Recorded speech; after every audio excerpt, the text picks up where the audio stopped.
بذكر الله ترتاح. Assalamu alaikum wa rahmatullahi wa barakatuh. For those who don't know me, I go by Rodeo Muslim. I've been doing Dawah for the last 3 years now.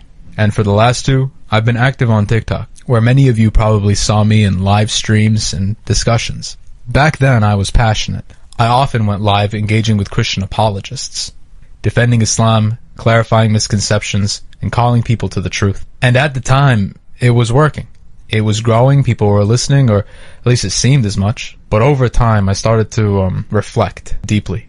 I asked myself, what kind of image of Islam am I presenting? You see, growing up as a Muslim, I never considered Islam to be a confrontational religion. What I loved about Islam is that it doesn't thrive on conflict. It thrives on truth and wisdom. Allah subhanahu wa ta'ala tells us in Surah Nahl, chapter 16, verse 125, "Invite all to the way of your Lord with wisdom and kind advice, and only debate with them in the best manner." Now, yes, Islam is against falsehood. It stands firmly upon truth, unapologetically, regardless of emotions and personal beliefs. In the Quran, Surah Al-Anbiya, chapter 21, verse 18, it reads, "Rather, we hurl truth against falsehood, and it crushes it, and it vanishes." But standing for truth doesn't mean hostility or arrogance. And somewhere along the way, for me, that line started to blur. To be honest, when debating with Christian apologists, and especially their online audiences, I began noticing something darker. Those places were filled with blasphemy, mockery, and filthy language, directed toward Allah, the Prophet Muhammad, peace be upon him, and the Holy Quran. And that environment carries nothing but satanic influence. Now, this isn't a commentary on Christianity itself. Rather, it's a commentary on toxic apologetics culture online, where religion becomes entertainment, where ego replaces sincerity, and where sacred truth is mocked for clout. And I realized being in those environments really affected my heart. It wasn't Dawah anymore. It was becoming damaging to myself and to the image of Islam. There were times I left the debate feeling heavy instead of uplifted. Even if I won, I didn't feel closer to Allah. And the Prophet, peace be upon him, said, "I guarantee a house in the outskirts of paradise for one who leaves off arguing, even if he is right." That hadith hit me. Because what's the point of winning an argument if you lose sincerity? So I started to reflect on myself, my intentions, and what kind of Muslim I want to be. And I realized I don't want to be known for confrontation. I want to be known for inspiration, for da'wah that uplifts the heart, not hardens it. So from now on, I'm taking a new direction. This channel, my da'wah, will focus on self-improvement, fitness, and lifestyle through the lens of Islam. Because Islam isn't just about theology, it's about transformation.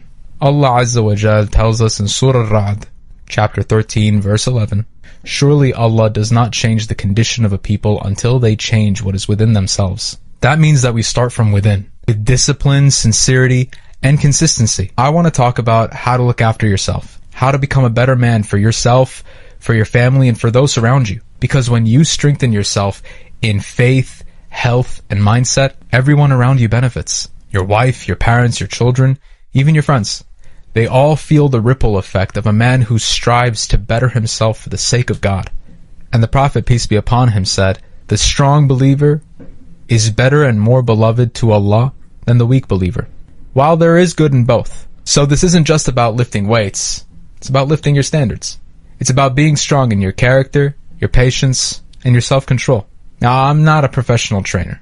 I'm definitely not a scholar. I'm just an average, God-fearing man looking to grow. And if there's anything that I've learned, it's that the strongest men are the ones who've conquered themselves. The Prophet, peace be upon him, also teaches us, the true strong man is not the one who overcomes others in wrestling, but the one who controls himself in anger.